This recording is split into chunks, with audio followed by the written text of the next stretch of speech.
A wealthy man lies motionless in a hospital bed, faking a coma to escape his world until one late-night shift changes everything. A nurse, thinking he can't hear, whispers a truth that shatters his silence. What she says will force him to confront not only his past, but his heart. What would you do if someone confessed their soul to you, believing you weren't even there? The room smells of antiseptic and old money. Everything is white. White curtains, white sheets, white silence. At the center of it all is a man who hasn't moved for 10 days. His name is Julian Blackwell, 33, heir to one of the oldest luxury hotel empires in the country. The man who once commanded boardrooms now lies still, a thin scar on his temple, the only sign of the accident that nearly took his life, or so the world believed. What they don't know is this Julian Blackwell is not in a coma. He is pretending. Outside the thick glass door of the private room, deep voices break the silence. "I'm telling you," Damien's voice booms. Julian's cousin, slick, always overdressed, always smiling as if no one can see him. "This is our chance. The board is getting anxious. If we don't act right now, we could lose everything.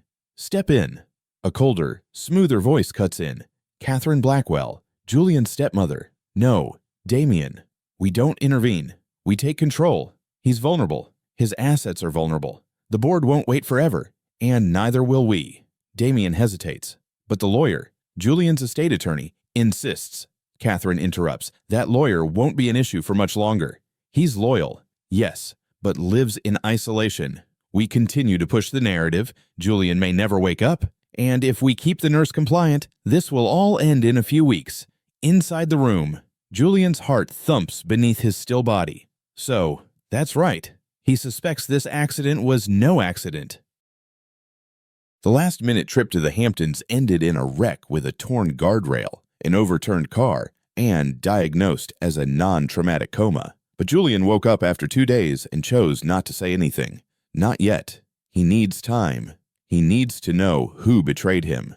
And now, at least in part, he does. The door opens with a soft creak. This time, the footsteps are slower. Different. Julian knows that rhythm already. Light, careful, measured. "Nora, good morning, Mr. Blackwell." Her voice is gentle but clear. No false sweetness.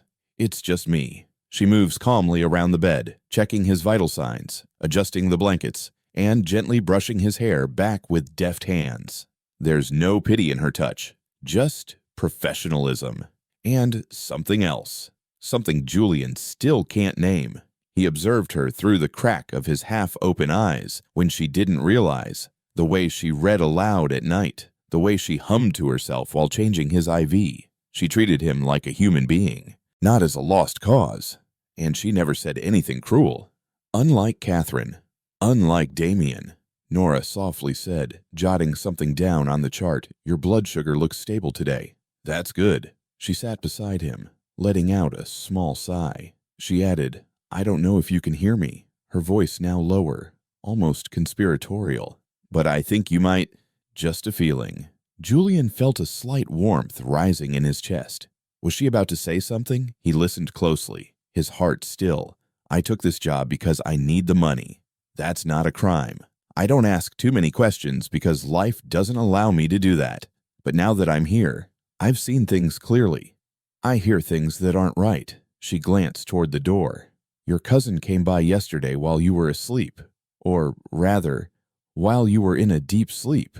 He told someone on the phone that you wouldn't wake up anytime soon. And his tone. It scares him." Swallowing hard. "I don't know what your family is like, Mr. Blackwell, but I think they want you gone." Julian's fingers twitched slightly. Nora didn't notice. "I shouldn't be saying anything," she whispered. "I should just collect my paycheck and stay quiet. But I can't. I've lost too much already. I became a nurse to help people. And whether you hear me or not, I won't be part of something that makes someone disappear just because they're inconvenient." She slowly stood up. "I'll start keeping 2 records," she murmured. "One for them, and one that's honest." Julian felt something stirring in his chest. Something that hadn't moved in a long time. Nora had to adjust the IV line one last time, then placed a book on the table beside him. Tonight, I'll read you something real, something human." She stepped out without saying another word. The door closed, and in the silence, Julian Blackwell blinked once, slowly and calmly. He will wait, but not for long. The night is when silence becomes most pronounced. After the last check and the cleaning staff had left, Nora would turn off the lights and sit by Julian's bed. The only sound is the soft beep of the machines and the wind blowing through the high windows of the private emergency room. 2 weeks had passed since she took the assignment. 2 weeks monitoring Julian Blackwell, a name she had only seen in magazines and headlines, now lying still like a statue carved from pain. But something felt off, profoundly. She first noticed this when administering medication. In the second week, she checked the chart and paused. The dosage of the sedative hadn't changed, even with no signs of agitation, convulsions, or injury. In fact, it had never been reevaluated. Then there were the nutritional logs. Doctor visits had become increasingly rare. The vital signs had been recorded but never evaluated. Even the speech therapist, who was supposed to visit weekly, hadn't shown up at all. But no one seemed rushed. No one cared. Just polite nods and cold reminders to adhere to protocol. She had worked in enough care facilities to recognize the subtle signs of negligence. But this felt like something else, something intentional. That night, she brought her copy of The Little Prince, a book her mother used to read when the nights at home were too dark. She flipped through the pages while talking to Julian. "Maybe you hate this book," she said gently, placing it on the table. "I mean, you're a businessman. Practical. Hotels, contracts, numbers. But I've always loved this one. It's about someone who gets lost and then finds meaning in the simplest things." She held his wrist, checking his pulse once more. Still steady, still strong. "You know," she added, glancing at the IV bag, "I asked Dr. Langston about your sedative dosage yesterday. He brushed me off, saying it was per the family's request. No adjustments, no plans to taper, just maintaining the status quo." Her voice grew sharp with frustration. "I became a nurse to help people get better, not to be stuck." She stood up, walked to the window, and pressed her hand against the glass. "I don't know who you really are, Julian, but I'm starting to believe you're more aware than anyone cares to admit." Her fingers clenched into a fist. "I'm changing your protocol. Not all of it, just a little. I know how to do it without causing alarm. And if anyone asks, I'll take responsibility." She turned back to him. "But I can't just sit here and watch you disappear like this. I've done that before, and I can't do it again." She reached for her notebook and began writing in a second journal, one she kept hidden in her locker, a real record of medications, reflexes, vital signs, and her own observations. She didn't notice Julian's eyes moving slightly beneath his eyelids. By midnight, she returned with a cup of chamomile tea and a blanket draped over her shoulders. "You should go home," she whispered. "But I can't sleep anyway." She sat down beside him again, pulled out the book, and opened the first chapter. And then, after a moment of silence, she closed the book. Instead, she spoke, not to fill the air, but to empty her heart. "You're not supposed to be my patient, you know," she said. "I'm filling in for someone else. A last-minute emergency. The original nurse backed out at the last minute. I didn't ask why." Her voice caught. "I think it's fate. In the end, a job that pays enough to help me pay off my student loans and get my license back." But now she leaned forward, resting her elbows on her knees. "I heard Catherine say something in the hallway. She thinks I'm on a break. She said, we just need to keep him sedated until everything is finished." Damien nodded as if nothing was wrong. Nora paused, her hands trembling. "I came here to help, but now I'm afraid I was hired to help someone die." She looked up at Julian, his face still motionless. "I don't know if you can hear me, but I have to speak up. I won't do it. I won't participate in something cruel." She slowly stood up, her voice barely a whisper. "I don't know what's going on, but I'm here for you whether you wake up or not." She gently touched his hand. "You're not alone." And then she left, the door quietly closing behind her. Inside the room, a tear rolled down the corner of Julian's eye. "You're not alone. And maybe, just maybe, You won't have to pretend any longer. Nora didn't say anything to the doctors, didn't say anything to the hospital director, didn't say anything to the Blackwell family, but every night she talked to Julian. She shared bits and pieces of her life with him. Stories from her early days as a nursing student, the patients who changed her, the cases that brought her down, the little acts of kindness that kept her going. She talked about her father, a quiet plumber who believed that doing good doesn't need an audience, just consistency. Julian listened. He still couldn't move much, couldn't speak, but he heard her, and it wasn't just the sound of her voice. It was the truth in it. In a world that had taught him not to trust people, Nora Ellis spoke like someone who hadn't given up on humanity. Every night she came a little earlier, stayed a little longer. She started trying small nerve stimulation tests, nothing that could trigger alarms, just enough to see if his body could react. A pinch to his palm, a gentle press on his eyelid, light sensory signals. One evening, as she was adjusting the blanket for him, she paused next to him, leaning in closer. "Julian," she whispered, her voice uncertain. "If you can hear me, give me a sign. Anything." Silence. She sighed, shaking her head. Maybe I'm just imagining, wanting to believe in something that's not real. But then his finger moved, just a twitch, barely more than a whisper of movement. But it was real. Nora froze. Her eyes widened. She held her breath. She leaned in closer. "You did.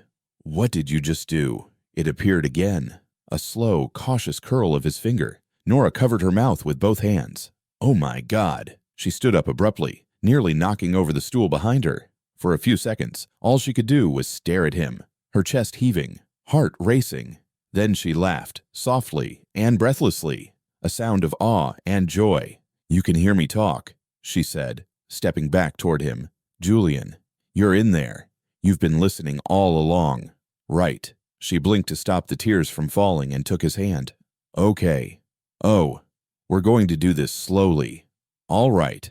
One finger means yes. No fingers mean no. Do you understand that?" He paused for a moment, then curled his finger again.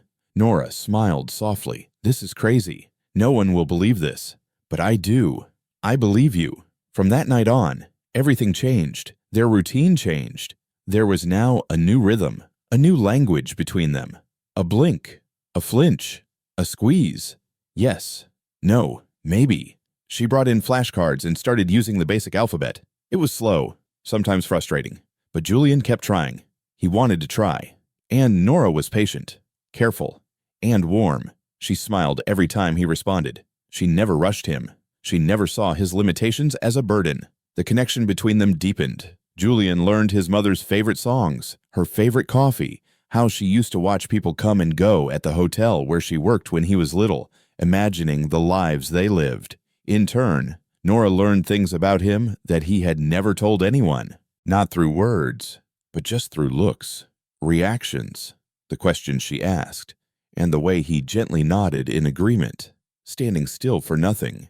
"You never wanted this life, did you?" she asked one night, her eyes scanning his chart while her fingers lightly traced the cuff of his sleeve. His finger bent. "Right.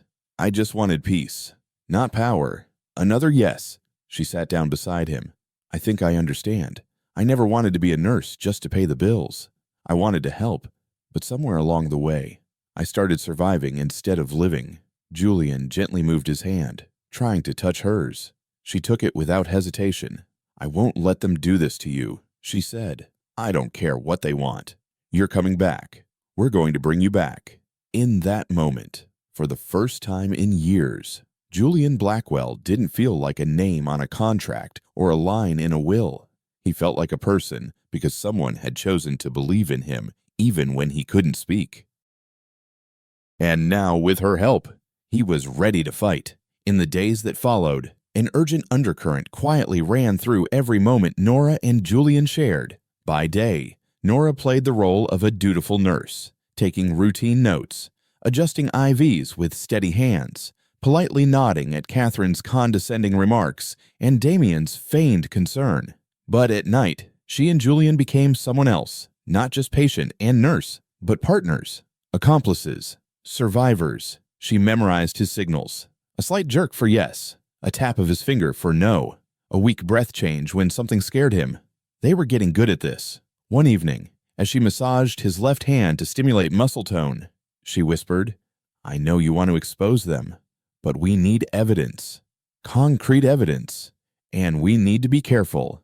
Julian blinked lightly, his latest reaction, then jolted his finger once. Right. Nora pulled a small device from her bag, a compact camera she had borrowed from a tech-savvy friend. This wasn't standard hospital issue, but it was discreet, high resolution, and had saved many whistleblowers in the past. "I'll put it in the medicine cabinet," she said softly. "That's where Damien and Catherine always talked when they thought no one was around. I've seen them whispering, directing the night staff. It's time for someone else to see what they're doing." Julian's eyes flashed agreement. That night, when she was sure no one was watching, Nora snuck into the bedroom. With gloved hands and a steady heartbeat, she hid the camera in the corner of the ceiling right above the cabinet that stored controlled substances. The motion sensor was activated. Now they waited. 2 nights later, the plan succeeded. That early morning, Nora returned to retrieve the camera before the cleaner arrived. She watched the footage in the break room, with headphones on, opening her laptop, heart pounding. At first, there was only silence. Then, footsteps. Damien's voice. "She's getting too involved in this," he muttered. "That nurse isn't stupid." "Let her ask," Catherine replied calmly. "As long as she doesn't start writing reports, we're fine. Besides, we'll be done soon. We'll give it 2 more weeks. Then we'll file for DNR." Nora went still. "Julian has no living will," Damien said. "Isn't that a red flag? We'll declare a verbal directive. I've talked to the hospital board liaison already. They are very understanding. They want everything to be resolved properly." The lawyer said, "I'm handling the case. He will be removed from the next meeting." Then the words that made Nora feel cold echoed. "The only thing left is to continue sedating him." Catherine said, "And I want that nurse out of here as soon as the paperwork is done. She has seen too much." Nora sat in silence, her hands trembling as the video ended. She had saved the file 3 times. Once to a USB, once to an encrypted cloud server, and once on her locked phone. Then, with Julian's help, she drafted a message to send. "Who can we trust?" she asked. That night, sitting by his bedside with the laptop, Julian blinked once, and then Nora hesitated again. 2 blinks. She opened her notebook and flipped to the list of names he had painstakingly helped her create, letter by letter. At the top was Avery Blake, Julian's longtime personal lawyer, loyal, discreet, barred from her family after Julian's accident. "I'll send it to him," she said. "He'll know what to do." That night, she uploaded the video along with a short message. "Mr. Blake, I believe you are the only one who truly supports Julian Blackwell. He is alive, and what is happening here is a crime. This footage proves it. Please help us. Nora Ellis." She pressed send.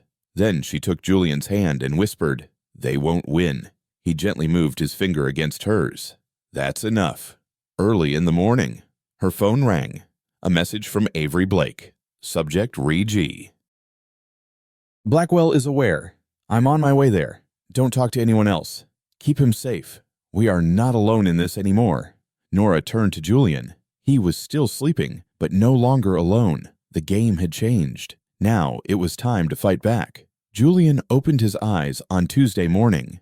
At first, it was very slight, just a hint of chestnut color between his eyelashes. Nora was adjusting the oxygen monitor when she noticed the movement. She held her breath. Julian. His eyes blinked once, then again, completely. For the first time in weeks, he had awakened. His gaze found hers, and something in her chest tightened. He wasn't just responding with a finger or a breath. Now he was looking at her, and it felt like being seen for the first time. Tears welled up before she could stop them. "Hello," she whispered.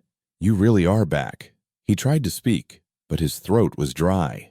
Unable to make a sound, she gently shook her head, placing a finger on his lips. "Don't rush. We'll take it slow. You're safe now." She helped him sit up by propping him with a pillow. It was a delicate process, but they had prepared for this moment. Basic memory, reflex checks, gradual healing. What they didn't expect was the silence between them right now. Not the silence of fear, but something sacred. That night, she came back after her shift, bringing a teapot and a small notebook. She said they should talk. This time, it's the truth. Julian smiled weakly. His voice was hoarse and broken, but he still managed to say a syllable. Tea. She laughed and handed him the cup. They talked to each other intermittently over the next hour. He mostly listened, nodding, resting, but his eyes never left her. She told him about the emails with Avery Blake, about him coming with the same group of lawyers, about how everything had been prepared, how he would regain control of his assets. She said that he would regain control of his assets. And justice. You just have to hold on a little longer. Julian didn't respond right away. Then he gently said, "You held me back." She nodded, suddenly unable to meet his eyes. A moment passed. The room slowly grew darker around them. Julian's hand slowly reached out and took hers. "You saved me," he whispered. Nora let out a deep breath, emotions rising like a tide. "At first, I didn't know what I was doing," she admitted. "I only knew I couldn't be part of something cruel. But the more I sat with you, the more I read, the more I talked." She looked down. "I started to care about you as a person. Not your money, not your name, just you." Julian's eyes softened. "Nora," she shook her head, blinking quickly. "I know this isn't professional. I know I'm not supposed to say this. But I think I'm falling in love with you, and I hate that it's happening at the worst possible time." Her voice caught. "You've been through hell. You don't need someone like me making things more complicated." Julian squeezed her hand a little tighter. "You're the only one who makes all this worth it." Nora held her breath. He smiled, weak, but genuine. "You're not complicating anything. You brought me back." She wiped her eyes with her sweater sleeve, smiling softly through her tears. "This is crazy," she said. "I'm crying over my patient." "I'm not your patient," he whispered. "Not anymore." Silence fell between them again, but now it was warm, like the quiet breath of two people who know something has changed. Outside, the wind rustled the trees, and the city buzzed beyond the hospital walls. Inside, Julian and Nora sat holding hands, not lovers yet, not fully healed, but no longer afraid of their feelings. The battle wasn't over, but now they had each other, and that was the start of something neither could name, but neither wanted to let go of. The sun rose over the city like a silent promise. Inside Julian's hospital penthouse, Nora helped him put on a custom-tailored gray suit, the first real outfit he'd worn in weeks. He was still weak, moving slowly, but his eyes were sharper than ever. "Are you sure about this?" Nora asked as she buttoned his shirt cuffs. Julian nodded. "I'm not running anymore." Avery Blake arrived right at 900 a.m. with 2 assistants and a sealed briefcase full of documents. The press conference was scheduled for 10:00. The hospital's meeting room was secured. Damien and Catherine would be there. Julian leaned back in his chair, fingers interlaced in front of him. "Then let's give them a show."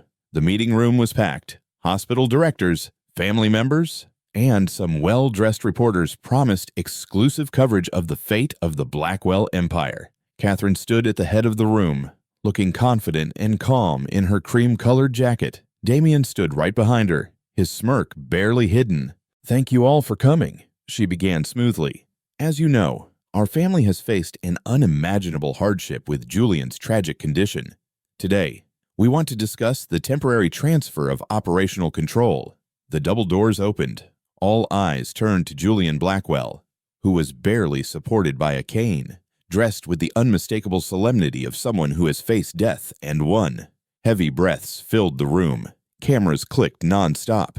Damien turned pale. Catherine froze. Julian didn't say a word until he reached the middle of the room.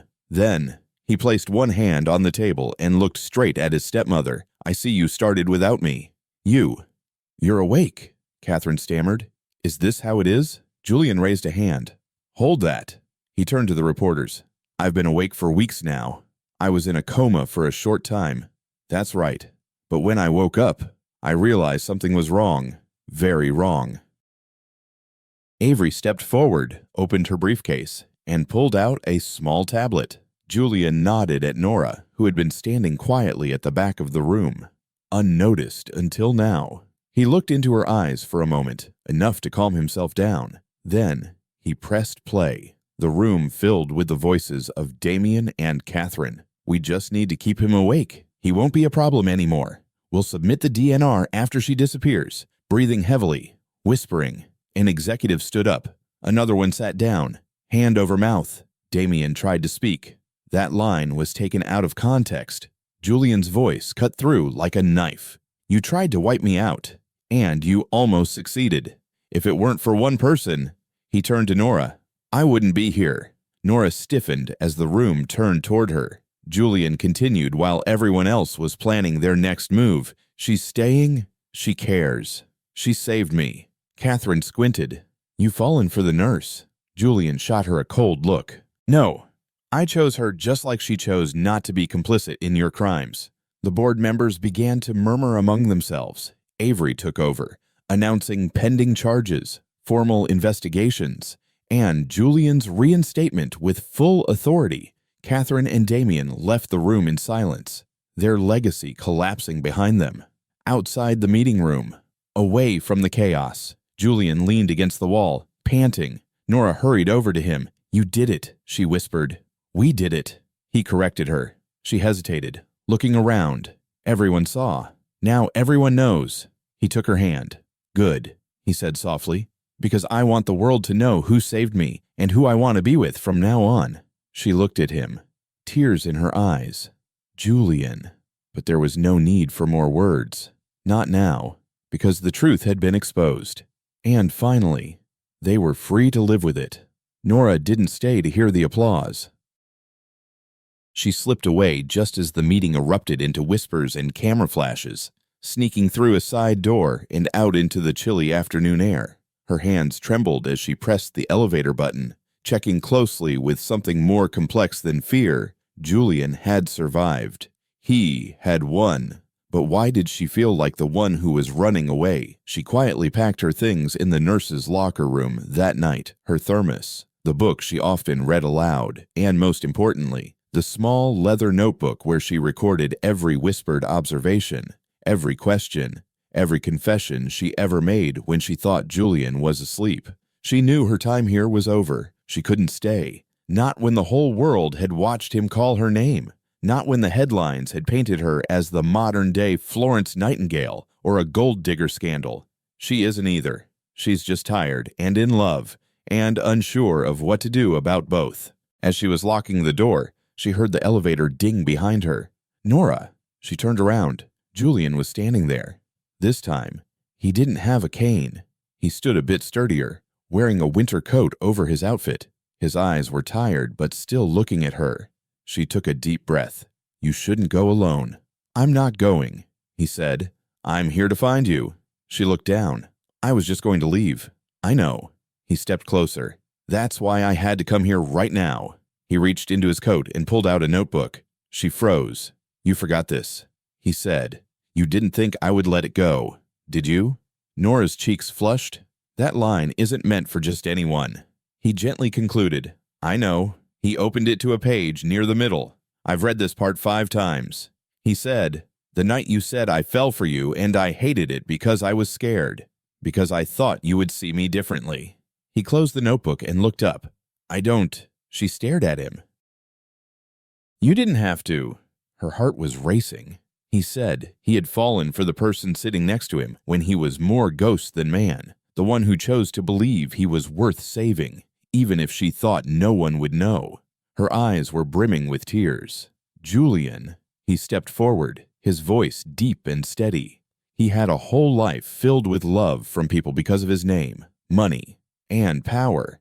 You are the first person to love him without needing any of that." She shook her head. "He didn't mean to. I know." He interrupted, but he did. Quiet, gentle, fragile. Then he softly asked, "Will you come back to me? Not to the hospital, not as a nurse. Just you." She sighed, not realizing she had been holding her breath. "And if you agree, I will spend the rest of my life proving that you made the right choice." Her lips trembled. "Okay," she whispered. Then Julian did something he hadn't done since before the accident. He smiled, and Nora stepped into his arms, stepping into the truth still thumping about what they had built. Day by day, word by word, heartbeat by heartbeat, because some love stories don't start with fireworks. Some begin in silence and grow louder when we finally choose to listen. A year later, the name Blackwell carried a different meaning. The scandal had been national news for months. Julian chose to remain silent after the public revelation, letting evidence and the law speak for themselves. The video, the forged documents, and the witness testimonies were enough. Catherine Blackwell, once the calm and pristine mother of the empire, now sat behind bars in a federal women's prison in northern New York. The charges: conspiracy to commit manslaughter, willful medical fraud, obstruction of care. Damien, less careful, more arrogant, even more liable to prosecution. His emails with the private doctor manipulating the stock finances of Blackwell Hotel and his own recorded threats sealed his fate. 15 years without parole. Their names were no longer whispered at black tie galas or seen on luxury sponsorships. They were footnotes in a story that had turned towards healing. Julian had made sweeping changes. He stepped away from the daily operations of Blackwell Hotel and dedicated himself fully to something new. The Nora Ellis Foundation, a nonprofit focused on protecting vulnerable patients from medical abuse and supporting whistleblowers in the healthcare system. At first, Nora resisted the name out of embarrassment and shyness, but Julian insisted. "You gave me my life back," he told her. "Now we are helping give life back to others." They opened their first pilot program at the very hospital where Julian had been taken. Neither of them missed the irony, but the building now felt different, warmer, brighter, not just because sunlight streamed through the newly open windows, but because of what they had built inside. Desert Retreat was Nora's idea. It wasn't a spa or a resort, just a quiet house deep in the canyons of New Mexico, far from the city, far from the legacy, far from boardrooms and betrayal. They went there a few months at a time. No cell phones, no press, just Nora, Julian, and peace. One evening, as the sun melted into the horizon and the sky blazed with gold, they walked up a narrow trail behind the house. Nora laughed as Julian pretended to huff and puff. "You own hotels in 5 countries, she teased, "and you're out of breath after 15 minutes of walking. I'm dying here." He laughed. "Give me a break." At the top of the trail was a flat land stretching for miles. Julian reached into his coat. Nora turned back just as he knelt down and held his breath. The ring was very simple. A rose gold band wrapped around a smooth desert jasper stone, polished but not cut. Warm and natural, just like her. He said he wanted to propose in a quiet place, somewhere like where I found myself, where I found you. Tears welled in her eyes. He held out the ring. "Nora Ellis, you didn't just save me. You saved everything. My life, my name, my hope. Will you marry me? Not as a millionaire, not as a patient, just me." She knelt down and wrapped her arms around him. "Yes," she whispered. "Always. That's right." They got married in a garden behind the organization's first clinic. No press, no cameras, just family, chosen family, and those they had helped. At the end of the ceremony, Nora looked out at the crowd and spotted something that made her heart race. A young girl in scrubs was holding the hand of an older woman. They were laughing through tears. The girl had once emailed the organization with just one sentence: "I'm afraid to say it, but I think something's wrong at my hospital." Now she was applying to nursing school because of Nora, because of Julian, because love doesn't come from perfection, but from perseverance. That night, as they sat on a wooden bench, Julian held Nora's hand and looked out at the yard, where laughter echoed beneath lanterns strung from tree to tree. He rested his head against hers. "Do you think they'll forget what happened?" She smiled. "Maybe." He turned to her. "Do you want them to know?" She said. "It wouldn't be so if it reminded them that good people still exist, that truth can prevail, that love can outlast betrayal." Julian kissed her forehead, and as the stars twinkled above, they sat together, not as survivors, not as headlines, not as heirs or heroes, but just as two people, finally whole, finally free, finally home. Sometimes healing begins in silence. Sometimes love starts with trust. And sometimes the bravest thing you can do is trust someone when the whole world has turned its back. Through this heartfelt story, we're reminded that true connection doesn't always come through grand gestures, but through quiet presence, simple kindness, and the courage to stay when others walk away. The characters in this story showed us that healing is possible, even when the past feels too heavy and the future uncertain. Sometimes, it just takes one person who chooses to see the good in someone else to change everything. If this story touched your heart, let's come together and support the journey of the main character. What would you say to them if you had the chance? What advice would you give for the next step on their path to healing? Drop your thoughts in the comments. We'd love to hear your reflections. And if you believe in the power of stories that restore hope, rebuild trust, and bring light to dark places, please consider subscribing to Touching Tales Hub. Your support helps us continue sharing real, soul-stirring narratives that remind us we're not alone and that love, in its purest form, often arrives when we least expect it. So don't forget, hit that subscribe button and share this story with someone who needs it today.